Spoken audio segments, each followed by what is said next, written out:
You finally have your down payment, you're ready to buy, but you are hearing all kind of stuff about paying agents for their services?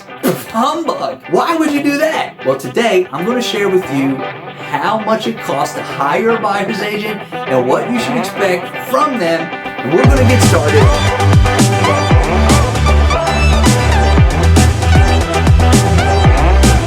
What's up, everyone? Welcome back to All Things Knoxville. It's me, Ben Barredo, your local real estate pro and relocation expert. Welcome back to my channel. I appreciate you being here. As always, just a reminder, I do videos like this every week. So if you like it, make sure you subscribe and hit the like button. Also, if you ever need my services, if you're thinking of buying, you're thinking of selling, you got questions about the process, give me a call. I'd love to help you out.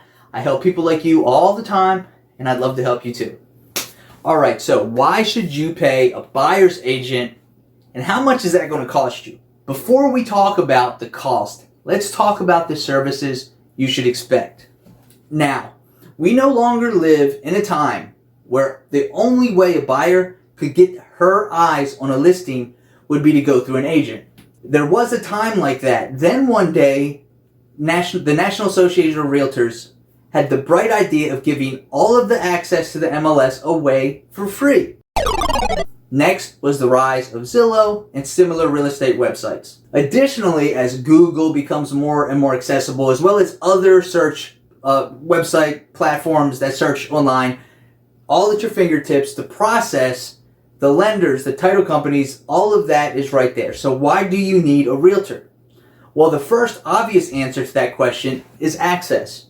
Yes, you can see the properties, but as a buyer without an agent, you can't access those properties. Well, couldn't you go directly to the listing agent? Well, of course, sure, you could do that, but try to negotiate with a professional salesman and a realtor without any guidance or real-world knowledge of contracts, obligations, contingencies, and things like that. Even if you're a retired agent, the world of real estate moves so quickly, you probably have outdated ideas of how things work. That brings me to my next point, and what is probably the most important service any realtor provides.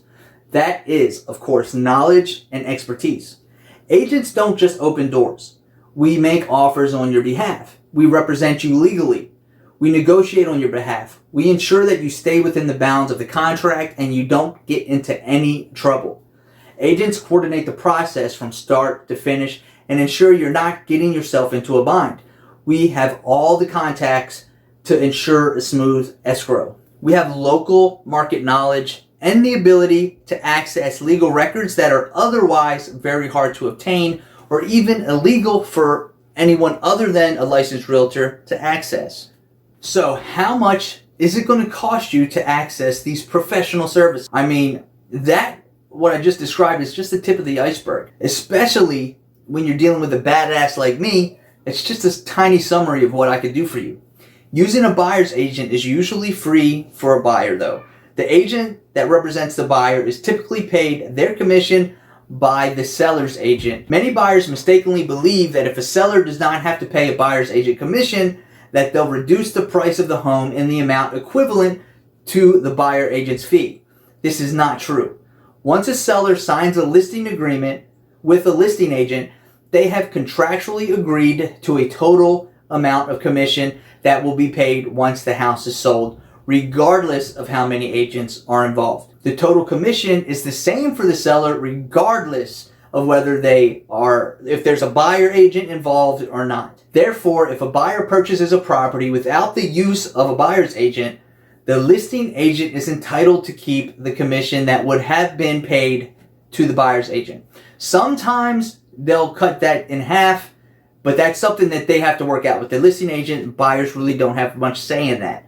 Despite being paid both commissions, the listing agent is still legally obligated to ensure that the transaction is facilitated in the best interest of who?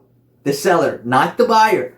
For this reason, it is not only beneficial for a buyer's agent to be on your side, it's detrimental if you are going to get into a transaction. If you're thinking of buying a home, you should definitely check out my video right here. I did it a while back, and it's all about the buying process. Just check it out. Listen, that's all I got for today. If you're thinking of buying a home, at a minimum, you should sit down with a buyer's agent and learn about the process.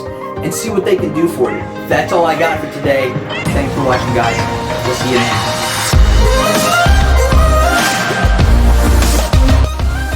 You all could see that I'm not wearing pants right now. It would be pretty funny.